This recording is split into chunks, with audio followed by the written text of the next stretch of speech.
السلام عليكم، ازيكم عاملين ايه؟ يا رب تكونوا بخير. معاكم حسام عبد الحكيم، وان شاء الله النهارده نحل مع بعض مسألة رقم 118 من ديلي تشالنج ليت كود. يلا بينا. مسألة النهارده اسمها find the kth bit in nth binary string. ايه الكلام المكلكع ده؟ مسألة باختصار بيقول لك ان هو هيديك رقم n وهيديك رقم كمان k. وتخيل ان ال n ده هو عبارة عن رقم باينري اللي هو sn، وطالب منك ان انت تجيب لي البت رقم كي في السترنج ده. تقول لي برضو ما فهمتش. بص، هو بيقول لك ايه؟ بيقول لك والله ان الاس اوف 1 ده احنا هنقول عليه في الاول خالص ان هو ايه؟ بزيرو، قيمته الانيشال بزيرو. طيب عشان تجيب السترنج اللي بعده قال لك والله انت بتطبق الايكويشن دي. ايه الايكويشن دي؟ قال لك بص، السترنج النكست بتاع الواحد اللي هو سترنج 2 مثلا هو نفس اللي فات، الاس اوف الاي ماينس 1 اللي هي هنا في الحاله دي زيرو خلاص، واجمع عليها واحد، حطينا واحد، واجمع عليها ريفرس انفيرت بتاع اللي فات. ايه ريفرس انفيرت دي؟ ريفرس معناها ريفرس من اسمها، بنعكس السترنج. معاك اي بي سي بيخليها سي بي اي خلاص كده. طب ايه الانفيرت؟ الانفيرت ده الراجل هنا شرحه لك، قال لك والله ان الانفيرت الانفيرت ده انفيرت الاكس، لو انت معاك 0 حط 1، لو انت معاك 1 حط 0. فاللي قبلك كان بكام؟ والله اللي قبلي كان بزيرو، يبقى انا احط 1. فده السترنج التاني. طب لو عايز السترنج اللي بعده سهله، المفروض ان انت هتنزل ده زي ما هو خلاص، اللي هو 0 1 1 تمام، وبعد كده بتضيف 1، وبعد كده بتعمل ريفرس للكلام ده وتعمل له انفيرت. طب تعالى نعمل له انفيرت الاول. معاك 0 1 1 هتعمل لهم انفيرت يبقى 1 0 0. طب هتعمل له ريفرس يبقى 0 0 1، يبقى تضيفهم هنا 0 0 1. ادي ده السترنج رقم 3. طب 4 نفس السيكونس بالظبط، هتلاقي ان هو كده الراجل هنا ايه؟ عمل لهم كلهم جنريت. خلاص كده فهمت السيكونس جايه ازاي؟ خلاص. طيب هو الراجل عمل لك جنريت لكل السيكونس. طيب انت عايز مني ايه يا عم لما انت عملت جنريت لكل السيكونس؟ والله انا كل اللي عايزه منك ان انت تقول لي البت رقم كي بكام. طب تعالى نبص على سامبل هنا. هنا والله قال لك ان الكي مثلا بواحد، والان بتلاتة. ان بتلاتة ده معناه السترنج التالت اهو، السترنج التالت. يا عم الكي لما هي بواحد عندك بكام قيمتها؟ والله بزيرو بس خلاص، الاوتبوت زيرو خلصنا. طيب تعالى نبص على السامبل التاني كده. قال لك والله ان الان بتاعتك باربعة والكي ب 11. 4 ادي السترنج رقم 4، الكي ب 11. والله بص تعالى كده نعد: 1 2 3 4 5 تمام، 6 7 8 9 10 11. ده الواحد ده صح، هو ده الواحد اللي هو بيدور عليه تمام كده. فوالله قيمه بواحد، فايوه يا عم قيمه بواحد وتمام، الدنيا زي الفل. وطلعت لك الواحد وقال لك ان هو ايه؟ الواحد التاني ده اللي احنا ايه مسكناه هنا خلاص كده. طيب الكونسترينز بتاعتك والله قال لك ان الان ب 20 والكي حد 2 اس ان. ليه 2 اس ان؟ ما هو الرقم ده بيكبر بصوره اكسبوننشال، يعني كل مره بيتضرب في 2. كان هنا مكان او كان بواحد، هنا بقى بتلاتة، هنا ضرب التلاتة في 2 وزود واحد، ده 2 في 3 بستة. واحد كمان معاك كده 7، اضرب السبعة دي في 2 وزود واحد 15، وهكذا خلاص. فتفضل ماشي بنفس الباترن ده لحد ما تخلص. تقول لي طيب ماشي، عشان كده الكي هتوصل لحد 2 اس ان. طيب بما ان الان 20 يا كوتش، طب ما احنا الحل بسيط. ازاي نحل المساله منها فيها؟ ليه؟ ما هو خلاص انت معاك الان ب 20. طب ما تعمل اللي الراجل ده بيقول لك عليه، ما اظنش ان اللي بيقوله صعب. اقول لك والله كلام لذيذ جميل زي الفل، بس انت لازم تبقى واخد بالك ان ده التايم بتاعه قد ايه. والله انت هتلف ان لفه صح كده، والان لفه اللي انت بتلفهم انت بتعمل ايه؟ انت بتعمل عملية الريفرس خلاص، ادي عملية، وبتعمل عملية الانفرت ادي العملية التانية. طب الريفرس دي بتتم على اوردر كام؟ ان؟ لا، بتتم على اوردر 2 اس ان. والانفرت بتتم على اوردر كام؟ 2 اس ان برضه. فانت هتلاقي اوفر اول الكومبلكس بتاعتك ان مضروبة في 2 اس ان خلاص. سيبك من التانية دي، مش يعني هي كده بينهم بلس. ف 2 اس ان ده رقم كبير خلاص، ولما يتضرب كمان في ان فانت كده دخلت في التايم ليميت. تقول لي لا لا لا، هي ان شاء الله هتعدي واحنا هنوبتمايز والدنيا حلوه. طيب خلاص كلام لذيذ. تعالى بقى نكتب الحل اللذيذ ده عشان نبقى فاهمين ايه اللي احنا بنحاول نعمله. فانا هبدا معاك بالحل النايف، وبعدها نحاول ايه نوبتمايز السوليوشن. طيب لو احنا هنكتب الحل البديهي هنعمل ايه؟ انا هعمل نفس الراجل ده بيقول عليه، هعمل سترينج مثلا اس، واقول ان الاس ده مبدئيا بزيرو. طيب وبعدين هلوب عليهم، هلوب على الاماكن من زيرو لحد الاي اصغر من ان والاي بلس بلس. انا هلف ان لف اوفر اول، هلف ان لف لحد ما اوصل للسترنج رقم اس اللي الراجل ده عايزه. طب وبعدين هقول له ان انت معاك سترنج جديد خلاص، السترنج اللي هو الايه؟ الكرنت سترنج ده. اللي هو مثلا تعالى نقول له ان انت معاك تمب سترينج او الريفرس سترينج. احنا عاوزين مثلا اللي احنا عاوزينه طبقا للايكويشن اللي الراجل اللي قال لك عليه هنا. خلاص احنا عاوزين والله ان الاس اوف لاي الجديده هتبقى ايه؟ الاس اوف لاي ماينس 1 اهي، ماينس 1 موجوده. خلاص طيب وبعدين خلينا نبدا مثلا هنا من ايه؟ من واحد لحد اصغر من يساوي ان عشان ما تلخبطش. فدي تبقى الاس اوف 0 فانت كده عارفها. فدي الاس اوف واحد انت بتبنيها لحد ما توصل للاس اوف الان. اول ما تخلص تبني الاس اوف الان يبقى انت كده خلصت. طيب معايا الاس اوف 0 اهي، والواحد ده هعرف ازوده على طول. انا عايز احسب مين؟ عايز احسب دي. تمام تعالى بقى نمسك دي نفصصها حتتين. الحته الاولى بيقول لك ريفرس، تعالى نعمل الريفرس. الريفرس ده لمين؟ والله ريفرس للاس. طيب هقول له السترنج ار اي في ده بيساوي نسخه من الاس، وبعدين اعمل له انت ريفرس بنفسك. ادي ريفرس يا سيدي للريفرس دوت بيجن والريفرس دوت اند. كلام لذيذ زي الفل. طيب عايزين نعمل ايه بقى؟ عايزين نعمل الانفيرت اللي هو ايه؟ اعكس الواحد صفر والصفر واحد. اقول له فور انتجر اي ايكوال 0 او بلاش اي عشان احنا داخلنا اي، خلي جي او اعملها اوتو. خلصنا اوتو ريفرنس اوتريتور بتلف على الريف ده. طيب هتقول له ايه؟ والله قدامك حل من اتنين. تقول له لو بص لو البتاع ده ايكوال 1 خلاص، لو الاي تي ده ايكوال 1 فقول له لو سمحت حط مكانه 0، غير كده حط مكانه 1. خلصنا. بدل ما تعمل اف كونديشن وتصدع نفسك. دايما ايه؟ اتعود ان انت تستخدم الترنري اوبريتورز دي، فهي لذيذه جدا وهتسهل معاك الدنيا. فانا بقول له بص تشيك كده على البتاعه دي، طلع بواحد حط 0، فلو ما طلعتش بواحد يبقى هي بزيرو، حط مكانها واحد. خلاص طيب خلاص عملت لك الايه؟ الريفرس انفيرتد دي. عملنا ريفرس وعملنا الانفيرت. فاضل ايه؟ فاضل تكونكاتينيت الليله دي كلها ببعض. يعني ايه؟ يعني قولوا ان السترنج الجديد بتاعتك اللي هي اس الجديده دلوقتي بتساوي ايه؟ بتساوي الاس القديمه خلاص اللي هي الاس الاولد دي، زائد هنجمع عليها واحد، وكمان هنجمع عليها الريفرس انفيرتد. خلاص الريفرس انفيرتد اللي احنا عملنا لها بيلد دلوقتي. بس كده؟ بس كده. طيب تحت هنريتيرن مين؟ والله تحت الراجل اللي عايزك تريتيرن الاس بتاعت مين؟ الاس بتاعت الكي. خد بالك ان احنا في السترنج بتاعنا شغالين بيز 0، اما الراجل ده عايزك تشتغل بيز 1. فانا هقول له ايه؟ الكي ماينس 1 اندكس، الاندكس رقم كي ماينس 1. بس كده؟ بس كده. تعالى بس نمسح الكومنتات دي ويلا بينا نرن الكود بتاعنا. هتلاقي ان الراجل ده بص كده، الراجل ده تمام ما عندوش مشكله في الكيس الاولى. قال لك والله انت اديتني 3 بعد كده 1 بعد كده 0 0. خلاص تمام، ده زي الفل. طيب السترنج التاني قال لك والله لا بص انت 4 11 الاوتبوت 0 بس انا باكسبكت منك 1. فتيجي هنا بقى تعالى نعمل ديباج سريع. انت والله بتلف هنا من الاس بزيرو والاي بتاعتك بواحد والاي اصغر من او يساوي الان والاي بلس بلس. ده كلام سليم. هنا خدت كوبي، هنا عملنا الريفرس مظبوط، هنا عملنا الانفرت اللي احنا كنا عاوزينه، وهنا ايه؟ بندي القيمه الجديده. تعالى كده خلينا نعمل سي اوت للاس عشان نشوف الريزلت بتاعتنا سو فار اللي طالعه معانا. بناء عليه تعرف يعني تتعلم ازاي اصلا اعرف ايه الريزلت اللي طالع. بص الريزلت طالعه ازاي. ده 1 0 1 0 1 0 1 0 انفينيتي. فيبقى المشكله فين؟ المشكله هنا في الانفرت ده. الانفرت ده مش مظبوط. تعالى نراجعه تاني. انا بقول له لو الاتريتور بتاعك بيساوي واحد خلاص حط مكانه 0، غير كده حط مكانه ايه؟ حط مكانه واحد. تعالى نريفرس الحته دي ونقول له اف ان الاي تي ايكوال 0 خلي الاي تي ايكوال 1، else خلي الاي تي ايكوال 0 تاني. خلاص كده. فتعالى نرن الكود بتاعنا ونشوف. برضو انا هسيب السترنج موجود عشان نشوف الريزلت بتاعتنا اثناء الديباجر. هتلاقي ان فعلا الراجل ده طلع لك الايه؟ طلع لك السترنج صح. تقول لي ماشي كلام لذيذ زي الفل. طيب تعالى بقى نعمل سبميت يا كوتش. يلا بينا يلا بينا. بص بقى اللي بيحصل يا بطل. المسألة عدت. ايه الحلاوة دي؟ ده بالبركة دي ولا ايه؟ هقول لك هو مش بالبركة ولا حاجة، بس هي فعلا عدت تمام وكل حاجة. بس هو 2 اس ان في ان، التايم ده كبير جدا. ازاي ممكن توبتمايز؟ ده السؤال اللي احنا عاوزين نسأله. لان انت لو في تكنيكال انترفيو هتلاقي ان الراجل ده بيقول لك والله لا انا عاوز الحل ده اوبتمايز. لو انت جيت سألتني على الكومبلكسيتي بتاعت الكود بتاعنا، والله ده احنا بنلف ان خلاص ان لفة، وتحت هنا عشان اعمل ريفرس ده اللينس بتاعه قد ايه؟ والله اللينس بتاعه هيبقى 1 شيفت ليفت الان. خلاص ده 1 شيفت ليفت الان او اللي هي ايه؟ 2 اس الان. خلاص شوف اللي يعجبك في دول، هي صح. طب وبالنسبه للجزء ده نفس الموضوع بالظبط، نفس التايم.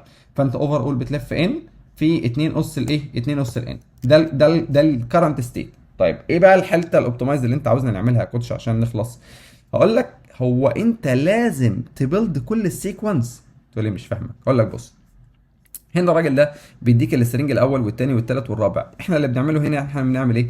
انا بلف ان لفه وبلضهم كلهم بالترتيب لحد ما اوصل للسترنج اس اللي انا عاوزه واروح طبعه. تقول لي صح، ده كلام مظبوط، ده اللي انت كنت بتعمله. طيب ازاي بقى اقول لك ان احنا ممكن نجيب الاجابه بالعكس؟ يعني ايه نجيب الاجابه بالعكس؟ يعني مش السترنج ده جاي من اللي قبله، وده جاي من اللي قبله، وده جاي من البيس كيس؟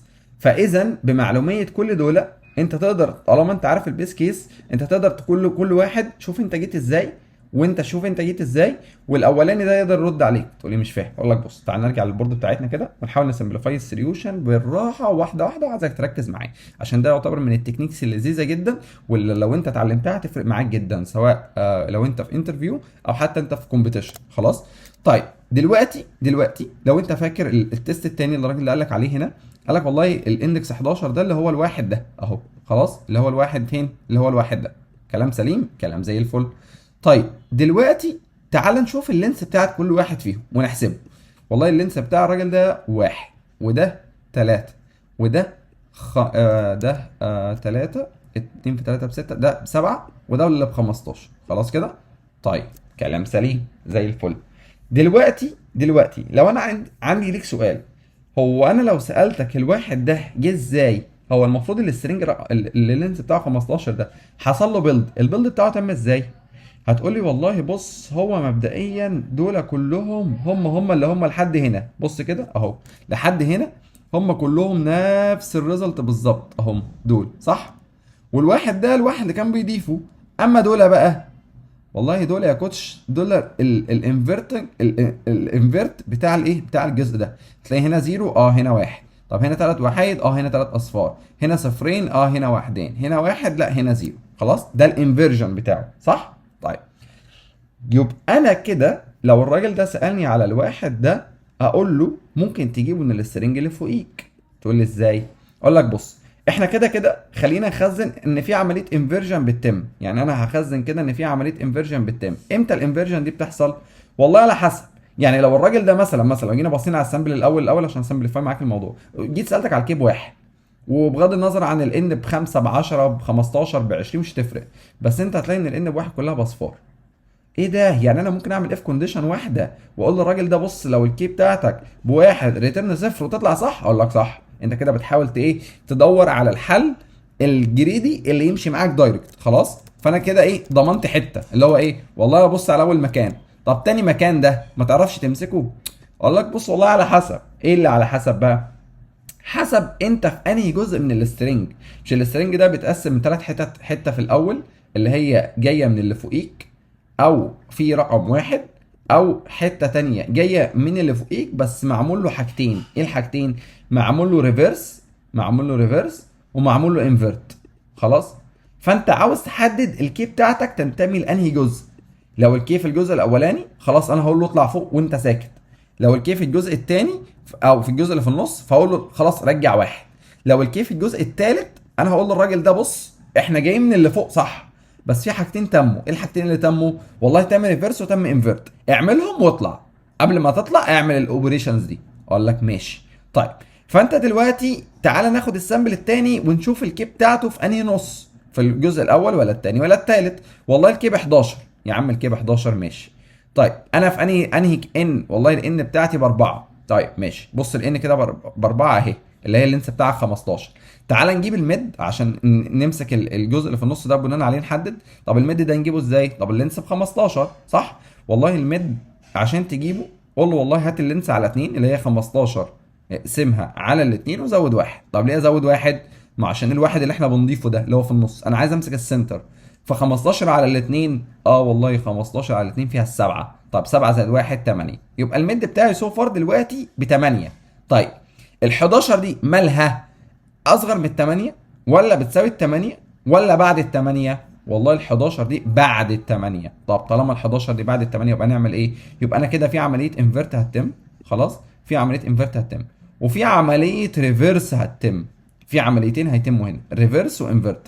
طيب الانفرت ودي تمام، يعني انا فهمتها. بدل ما هو هيطلع بزيرو هقول له رجع 1، لو هو 1 هرجع زيرو. كده كده أنا بدور على اندكس او بدور على بت معينه، صح؟ فدي مثلا سهله، هشوف كام انفرتايه. لو في اتنين انفرت ممكن اخليهم يشيلوا بعض، اتنين انفرت كده يشيلوا بعض، خلاص يبقى كده اتمسحوا مع بعض. ثلاثه انفرت يبقى كانك عملت انفرت واحده بس. فالانفرت دي امرها سهل. طب الريفرس اعمل لها ايه بقى دي عشان اخلص منها؟ اقول لك بص، هو انا عشان اجيب المكان بتاع البت رقم 11 في السترنج اللي فوقيه ممكن اجيبه ازاي؟ تخيل تعال نسمبليفاي الموضوع. انت معاك اي بي سي، خلاص، اي بي سي دي مثلا، خلاص كده، او اي بي سي ال، يلا. طيب الاي بي سي ال الحلوه دي، تمام. انا دلوقتي جيت سالتك قلت لك الاندكس سي ده في الاندكس رقم كام؟ والله في الاندكس رقم 3 لو انت شغال بيز 1 1 2 3. طيب تعالى نعمل لها ريفرس، وهاجي اسالك برضو على السي اتحولت بعد الريفرس بقت كام. بص كده، انا هجيب ال الاول، وبعد كده هجيب السي، بعد كده هجيب البي، بعد كده هجيب الايه. كلام لذيذ، كلام زي الفل. طيب لو جيت سالتك دلوقتي السي بقت في اندكس كام؟ والله ده اندكس 1، ده 2، ده 3، ده 4. السي اتحولت من اندكس 3 بقت اندكس 2. تعرف تجيب لي دايركت ايكويشن تحول لك الاندكس بتاعك لو انت عملت بس ريفرس؟ قول لي يعني انت كنت في 3 بقيت في 2، وده 4 اسف، و4 ده بقى في 1، و2 بقى 3، و1 ده بقى 4، صح؟ صح. بمعلوميه ايه؟ انت هيبقى معاك الاندكس بتاعك الحلو زي الشاطر، وهيبقى معاك اللينس سو فار. يبقى انت معاك لينس واندكس. عايزك تطلع لي الاندكس الجديد، الاندكس 2 بعد عمليه الريفرس. لو عرفت تجيبه يبقى انت حليت المساله. طيب انا كنت في اندكس كام يا كوتش؟ والله كنت في اندكس 3. طب انا عشان اتحرك من 3 ل 2 ده معناه ايه؟ ده معناه ان في ريفرس كامل حصل، فبدل ما اي بي سي ال اتحولت بقت ال سي بي اي. فده معناه ايه؟ ده معناه والله ان السي بتاعتي اتشقلبت كلها لحد الاول. فانا لو جبت اللينس الاربعه ده ورحت طارح منه الاندكس بتاعي، تعالى كده نشوف اللي هيحصل. الاندكس 4 ده اللينس كله، رحت طرحت منه الاندكس بتاعي اللي هو كام؟ 3. 4 ماينس التلاتة والله 1. هل انا في اندكس 1؟ لا، انا في اندكس 2. طيب ما تتحرك خطوه عشان انت شغال بيز 1 اصلا. يعني انت عايز تقول لي كمان ازود واحد؟ اقول لك فانا هبقى الاندكس بتاعي 2. تعالى كده نجربها على سامبل تاني. مثلا ال دي، ال دلوقتي باربعه، صح؟ اطرحها من اللينس. 4 ماينس 4 والله 0. طب ما انت شغال بيز 1، زود الواحد الحلو بتاعك بما انك شغال بيز 1. طيب زائد واحد، فيبقى ال دي بقت في اندكس 1. تصدق شغاله. طب تعالى نشوف الايه كده. طيب 4 ماينس الواحد بكام؟ ب3. وزود الواحد بكام؟ 4. والله الايه بقت في اندكس 4. حلو ده. يبقى الايكويشن بتاعتنا اللي احنا بندور عليها ان انا هشوف اللينس بتاعي سو فار، واروح طارح اقول له ماينس الاندكس، واقول له ماينس الاندكس، واروح مزود واحد. بس كده؟ بس كده. كده يبقى انا جبت الاندكس الجديد في المكان الجديد بتاعك. تعالى كده نرجع نطبق ده هنا. انا كنت في اندكس كام؟ والله كنت في اندكس 11. طيب انا عشان ابص للي فوقيه ابص في كام؟ هو فعليا تعال نشوف الانسر بتاعتنا. انا هقول له 15، تمام، ماينس ال 15 دي ماينس ال 11 وروح مزود واحد. طيب ال 15 ماينس ال 11 بكام؟ والله 15 من ال 11 4. طيب 4 1 5. يبقى انا ابص هنا في الاندكس 5. فين اندكس 5؟ 1 2 3 4 5، ده اللي هو كام؟ 0. طيب ما تيجي نكرر نفس اللوب ونبص على اللي قبلك. طيب انا دلوقتي في اندكس كام يا كوتش عشان ما انساش؟ والله 5. طيب تعالى ممكن نجيب الميد سريعا. تعالى كده نبص هنا، تعالى ركز هنا. والله الميد سريعا. طيب انا معايا كام اللينس؟ 7. طيب الميد ده كنا بنجيبه ازاي؟ قلنا بنقسم على 2 ونزود واحد. طيب 7 لو اتقسمت على الاثنين فيها 3 زائد 1 ب4، يبقى الميد بتاعك ب4. وانت معاك الخمسة. الخمسة دي اكبر من النص، اكبر من الميد، خلاص اكبر من النص. فبالتالي في انفرت تانية هتتم. ادي الانفرت رقم 2، خد بالك، ادي الانفرت التانية اللي هتتم. طب واللي هيحصل ايه؟ والله اللي هيحصل ان انا عايز اساله انت جاي من فين. طب هبص للي فوقيه. هل ابص برضو في اندكس 5؟ لا مستحيل. تبص فين؟ تبص في الريفرس بتاعه. طيب تعالى نعمل الريفرس المره الثانيه. انت دلوقتي اللينس بتاعك هيكون ب3. تعالى نشوف الريفرس بتاعك هيكون بكام. والله انا دلوقتي الاندكس بتاعي كان سو فار كنا واصلين عند اندكس 5، تمام. طيب لو انا جيت قلت له، رحت ناديته او قلت له عيد نفس اللوب تاني، هقول له لو سمحت انت عاوز تعمل ايه؟ هقول له السبعه، خلاص، ماينس اطرح منها الخمسه الاندكس بتاعك وزود واحد، وروح بص للمكان الجديد ده. طيب السبعه ماينس الخمسه بكام؟ والله السبعه ماينس الخمسه ب2 زائد واحد 3. يبقى الاندكس الجديد بتاعي يا كوتش دلوقتي رقم 3. خلاص انا دلوقتي معاك في اندكس 3، تقول لي ماشي تعال نبص فوق. انا في اندكس الجديد بتاعي هو 3. طيب وانا اللينس بتاعي سو فار 3. لو جيت حسبت الميد للمره الثانيه، خلاص الميد هتلاقي 3 على الاثنين بواحد، وزود عليها واحد 2. دلوقتي انا وصلت للميد الجديد بتاعي باتنين. تمام، الميد باتنين واللينس بتاعي 3، والتلاتة دي اكبر من الاثنين. هروح ابص فين؟ ابص للي فوقيه. اول ما تيجي تبص للي فوقيك هتلاقيه بكام؟ هتلاقيه بزيرو، بس خد بالك ان احنا في كمان انفرجن هنا، والريفرس دي خلاص كده كده حلناها. اول ما تيجي تبص هنا، ده انا في اندكس واحد. اندكس واحد بيقول لك ريتيرن كام؟ خلاص ريتيرن زيرو. اشمعنى اندكس واحد ريتيرن زيرو ده يا كوتش؟ اقول لك مش هو قال لك في المساله، بص كده لو فاكر في المساله، قال لك ان انا مديك الاس واحد. فدي البيس كيس اللي انا الوحيده اللي اعرف اجابتها. انا كل الفكره انت بتلعب على كام انفرجن هتتم، والانفرجن اللي هتتم دي احنا مخزنينها هنا. هتتم كام انفرجنايه يا عم؟ والله اي رقم ايفن هيشيلوا بعض، دي شالت دي، اتفضل لك ايه؟ انفرجنايه واحده. فده معناه ايه؟ اعمل انفرت للزيرو. انفرت للزيرو بكام؟ والله انفرت للزيرو بواحد. ايه يا كوتش الصداع ده حضانه ايه ده؟ انا هكتب كل ده؟ اقول لك لا والله ده الموضوع بسيط خالص. انت متاكد؟ والله الموضوع بسيط خالص. تاني خلينا ريكاب. تعال نكتب الكود، وبعد ما نكتب الكود هريكاب معاك تاني سريعا، عشان في حاله ان انت ما استوعبتش. انا عارف ان الفكره ممكن تكون شويه ادفانسد، بس هي لو انت اتقنتها هتحل معاك مسائل كتير جدا. فاللي احنا عايزين نقوله سو فار، انت مش شرط ان انت تمشي ستيب باي ستيب. اللي انا عايز اقوله ان انت ممكن تحاول تفكر باكورد في كل مساله، وتحاول تشوف هو الست الحاليه مين اللي نده عليها، او مين اللي وصلنا للست الحاليه. اللي قبلك واللي قبلك يقول اللي قبلك، واللي قبلك يقول اللي قبلك، لحد ما توصل للايه؟ للبيس كيس. هو ده فكره عمل الايه؟ اي مساله ريكيرجن سو فار بتتحل بايه؟ نفس الكونسيبت ده. تقول لي ماشي، يلا بينا نكتب كود، يلا بينا بقى. خلينا في الاول كده نمسح الكنافه دي كلها، وتعالى نبدا من الاول خالص، وواحده واحده مع بعض. اول حاجه نعملها ايه؟ احنا بريتيرن سو فار بوليان، خلاص، يا اما 0 يا اما 1، مش بريتيرن اكتر من كده. والسولف الحلوه بتاعتنا. طيب احنا هنحتاج ايه؟ انا هحتاج نفس اتنين بارامترز دول، مش هغيرهم. خلاص. طيب احنا ايه المعلومه الوحيده اللي نعرفها از بيس كيس؟ والله لو الان بتاعتك دي بتساوي واحد، خلاص ريتيرن ايه؟ ريتيرن زيرو. دي ما اعرفش غيرها اهو، قال لك الاس بواحد بزيرو. خلاص تمام تمام يا عم. طيب احنا كنا بنعمل ايه لو فاكر يا شاطر؟ والله يا كوتش انت كنت كل اللي بتعمله معايا كنت عاوز تعرف الستيت بتاعت الكي بتاعتك، هل هي في النص الاول، ولا هي في الميد بالظبط، ولا هي في النص التاني. طيب دي عشان تجيب الميد انت لازم تبقى عارف اللينس. هل احنا عارفين اللينس؟ انت قلت لي اللينس هو بيتحدد بناء على الان. انا في انهي ان؟ انا هيبقى معايا الان دي معلومه صح. لو انا قلت لك ان الان بتاعتك باربعه، يبقى اللينس بكام؟ والله 2 اس 4 16 ماينس 1، يبقى احنا كده اللينس بتاعنا 15. ليه بقى الحركه دي؟ ما هو كل واحد جاي ازاي؟ انت بص كده، انت كنت بواحد، الواحد ده بقى 3 ازاي؟ اضرب في 2 وزود 1. التلاتة دي بقت كام؟ بقت 2 في 3 ب 6، و1 7، بقت 7 ازاي؟ اضرب في 2 وزود 1. السبعه دي اضرب في 2 وزود 1، 2 في 7 ب 14 زائد 1 15. فانت كده كده اللينس بتعرفهم معلوميه الان. فانا هقول له فاريبل اللينس بتساوي ايه؟ 2 اس، انت ممكن تستخدم فانكشن باور عادي جدا، 2 اس الان وتطرح واحد. ده حل. الحل التاني اللي انا بفضله، واحد شيفت ليفت الان. خلاص.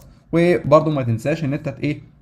تطرح واحد. خلاص. ليه؟ لان انا بجيب الستيت الاعلى مش الستيت الاقل. في فرق ان انت ممكن تقول له ان ماينس واحد وزود هنا واحد، ده صح. او ان انت تقول له ايه؟ واحد شيفت ليفت الان ماينس واحد. ليه؟ لان انا الستيت بواحد، المفروض واحد شيفت ليفت الواحد يعني 2 اس واحد. 2 اس واحد بكام؟ ب 2. اطرح واحد يبقى رجعنا واحد. مش السترنج واحد بواحد؟ طب لو السترنج 2، 2 اس 2 بكام؟ ب 4. اطرح واحد 3. مش ال 2 اس السترنج بتاعت الاثنين اللينس بتاعه 3. كده انت فهمت تمام. والثلاثه نفس الحوار. 2 اس 3 بكام؟ والله 2 اس 3 ب 8 ماينس 1 7 ماشيه بتميك سنس. حلو. طب الميد بنجيبه ازاي؟ انت قلت لي والله الميد ده بيساوي اللينس على الاثنين ونزود واحد. اشمعنى نزود واحد؟ عشان هو الطبيعه بتاعت المساله نفسها، هو الراجل ده عنده نص اولاني وعنده نص تاني وعنده ايه؟ عنده الميد. خلاص. الميد ده سهل، لو انت لقيت بص سهل ده اخلص منه. ممكن تقول له لو سمحت لو الميد ده ايكوال الكي بتاعتك، انت عايز تعرف الكي في انهي ستيت، لو الميد بتساوي الكي ريتيرن واحد واشتري دماغك. بص اخلص منها واخلص. ليه ريتيرن واحد؟ هو خلاص هو مثبتها بواحد. احنا مش هنخترع، انا مش هخترع ولا هعيد اختراع الذره. هو الفكره فين؟ قال لك واحد، خلاص يا عم ريتيرن واحد، ما تزعلش نفسك. حلو الكلام. طيب غير كده عندك حالتين، يا اما تلاقي ان الميد الكي بتاعتك اصغر من الميد، او تلاقي ان الكي بتاعتك اكبر من الميد، خلاص إلس ده هيبقى ايه اوبشن الاكبر، يبقى ده اوبشن اصغر وده اوبشن اكبر. طب اوبشن الاصغر انت ما قلتليش اعمل فيه ايه يا كوتش؟ حبيب قلبي بص كده، فاكر لما الكيكه بواحد، هو انا هعمل اي انفرتات؟ لا، ليه؟ ما هو انت بص، انت مثلا معاك هنا ورحت انا جيت سالتك على اول بت، انا هسالك على دي هل هي في النص الاول ولا الثاني ولا الثالث؟ والله هي في النص الاولاني. طيب ده معناه ان انا اقدر ابص فوق هتبقى هي بص مرايه الاثنين، مش مرايه كمان، ده هم ذا سيم، خلاص. جيت هنا رحت سالتك على اندكس واحد بص فوق، جيت انا رحت سالتك على اندكس واحد بص فوق، تقول لي اه يعني انت كل اللي بتعمله في الحاله دي ان انت بتروح تشوف اللي قبلك وخلاص؟ اه يعني الكي ما بتتغيرش؟ لا، ليه؟ ما هو لو هي بزيرو خلاص يا عم هتفضل زيرو زيرو زيرو لحد الاخر. تقول لي اه يعني انت عايز تقوله في الحاله دي لو انت الكي بتاعتك اصغر من الميد، انا عايز اقول للراجل ده انت هتريتيرن السولف بتاعت مين بقى؟ والله ده انا عاوز ال n ماينس 1، انا هروح للي قبلي واسيب الكي زي ما هي، مش هغيرها، مش هلعب في قيمه الكي اطلاقا. ليه؟ ما هو انا مش مسموح لي، انا الكي كده كده هسيبها زي ما هي لحد ما ربنا يكرمنا ونروح لحاله فيها انفيرت مثلا او حاجه فيها ريفرس، ما اعرفش بقى. طيب ماشي، خلصنا من دي. طب الحاله الثانيه بقى يا كوتش اللي انت صدعتنا بيها وكتبت كل السبوره الحلوه دي، اقول لك بص، هو احنا كنا بنعمل ايه؟ فاكر ال 11؟ تقول لي اه ادي ال 11. طب هنعمل ايه بقى مع ال 11 الحلوه دي؟ بص ال 11 دي احنا كنا بنعمل ايه؟ كنا بنقارنها بالميد، عرفنا ان احنا في النص التاني خلاص، فكنا بنعمل حاجتين، ايه هما؟ عمليه انفيرجن، خلاص، ان انا بشقلب الزيرو واحد والواحد زيرو، خلاص، دي نقطه ودي سهله ما تقلقش منها، دي بتاعت انا. طب الحته التانيه اللي انا عايزك تفكر فيها، فكر في القيمه الجديده بتاعت الكي راحت فين فوق؟ اه فاكر لما كنا بنجيب مثلا هنا روح طارحين الرقم من، يعني مثلا هنا ال 11 دي اتحولت اهي، التحويله بتاعت ال 11، قلنا جبنا اللينس الاساسي طرحنا منه الكي وزودنا واحد، ده الكي الجديده. لما تيجي تبص فوق للان ماينس 1 بص على الكي دي، خلاص، فده اللي انا عايزك تعمله. انا هقول له بص نفس الكلام اهو، خلاص، انت هتروح للان ماينس 1 بس الكي بتاعتك مش هتبقى نفس الكي بتاعت النص الاولاني، يبقى كده ما اختلفناش. امال قول له اللينس ماينس الكي وزود واحد، خلاص، ده اللي احنا اتفقنا عليه في الايه، في البوردين، 15 ماينس ال 11 زائد واحد، هو ده اللي احنا ايه عملناه هنا. تمام كده؟ اه تمام كده. طب فين الانفرجن بقى؟ انت ما عملتش الانفرجن. اقول لك حبيب قلبي، هو الراجل ده بيرتن ايه؟ بوليان. طب لو انت اديتك بوليان ده بيشيل ايه؟ 0 1. طب قلت لك اعكس الزيرو، هتقول لي 1، اعكس ال1 هتقول لي 0. طب ما تعرفش حاجه لوجيكال اوبريتور بتعمل كده؟ تقول لي اه علامه التعجب المتشقلبه، اقول لك اه. فانا اقول له بص شوف ايا يكن اللي هرجع لك من هنا يا 0 يا 1، ولما اجي لك ان شاء الله شقلبه، يبقى انا كده ايه شقلبته وخلصت. ايه ده؟ يعني هي دي اللي كانت في الستاك اللي انت كنت عامله هنا ده انفيرت انفيرت انفيرت؟ اقول لك اه هي دي بالظبط اللي كانت في الستاك انفيرت انفيرت انفيرت، خلاص كده. فاحنا كده ايه خلصنا الحته دي بسهوله جدا وبسلاسه من غير اي مشكله. طيب لو جينا تحت هنعمل ايه؟ والله كل اللي عليا ان انا عايز اقول له ريتيرن ايه الريزلت اللي طالعه من السولف. ايه الريزلت اللي طالعه من السولف؟ خد يا عم الان والكي واعمل لها سي اوت. خد بالك ان اللي جاي هنا تشار، يعني انا لو دوست رن كده دلوقتي بص اللي هيحصل، عايزك تركز معايا. ايه ده؟ تطلع باك سلاش يو 000، ايه الكلام ده؟ ايه يا كوتش ده هنا حتى ما طلعش حاجه، الاوتبوت طلع ابيض، ايه الحلاوه دي؟ اقول لك حبيب قلبي انت بترجع هنا بوليان، والراجل ده عايزك تريتن تشار، فانت لازم تحول ده لتشار كاركتر، فاقول له لو سمحت اجمع عليه انت كاركتر زيرو. فلو زيرو والريزلت اللي جايه من هنا زيرو هتلاقيها زيرو. طيب لو زيرو وانت جمعت عليها واحد، الكمبيوتر اوتوماتيك هيكاست، يعني هو ككومبايلر هيكاست التشار دي، هو هيكاستها لكاركتر بمعلوميه الايه الفاليو اللي هنا دي. تعال كده نرن كمان مره نشوف الريزلت بتاعتنا سو فار. هتلاقي ان فعلا المره دي ظبط. ايه ده؟ ليه ظبط؟ علشان انت قلت له تشار، والتشار ده يا مثلا انت هتحط عليه زيرو، يا مثلا التشار ده انت هتحط عليه 1، خلاص. لو اتحط عليه 1 هيبقى اوتوماتيك ان في الاسكي تيبل بتاعه النكست بتاع كاركتر 0 هو كاركتر 1، بعد كده كاركتر 2 وهكذا، خلاص. فدلوقتي احنا اللي عملناه تاني قبل ما نسبمت، او خلينا نسبمت الاول.